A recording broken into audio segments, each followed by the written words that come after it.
Came softly from behind, slipping gently into my life, and began separating the moments. By the time I'd reached the kitchen, the test tube around me was sealed. I could only look out. I sat at the table. It leered at me. Plates of pancakes and a jar of honey balanced upon it. I took a moment to pull myself together, but I delayed too long. Just a moment too long. Time stretched too thinly like a balloon just before bursting. It collapsed, leaving me in the present with no means of continuing to the future. In the next moment, I was to be reaching for the honey for my pancakes. It seemed a simple task, but my arms were still stuck in the old moment. My arms refused to acknowledge my command. The others at the table fixed their sights to the top of my head.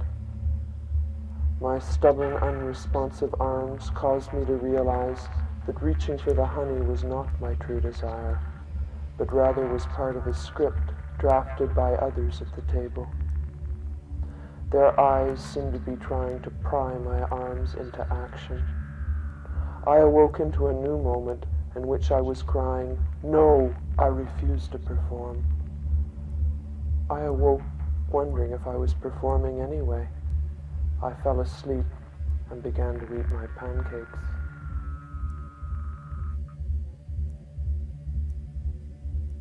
Soon after, I awoke again to find that my hands were pointing to something in my stomach. The table and objects upon it were falling towards my belly. They were being pulled by a star which rested beneath my ribs. It was my inner voltage which would pull me through time, It was my true desire, but for that moment it lay still, suspended by its own formless mass. The train of thoughts which I had called my life had drawn to a halt. I played on the tracks. I moved in time as I moved in space by connecting the moments. I collected the remaining pancake crumbs and chewed them for a while.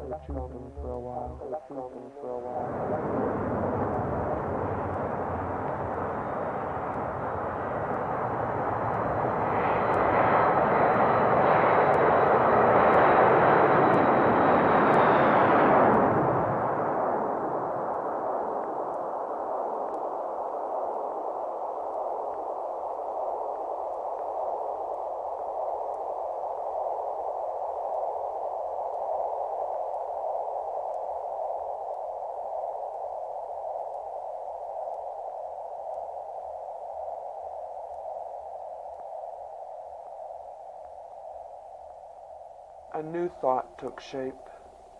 I must take care not to cross my moments, or they might become shuffled into a crippling disorder.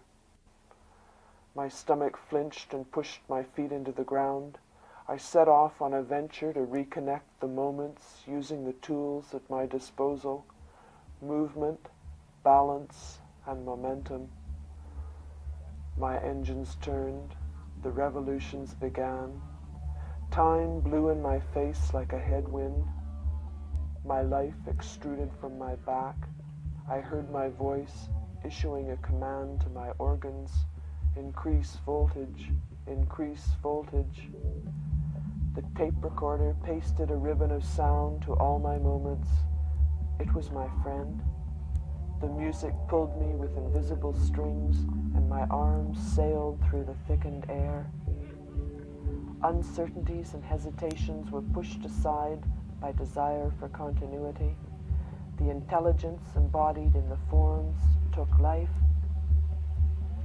In time, I came to realize that I will have always lived for that moment.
realize that I will have always lived for that moment.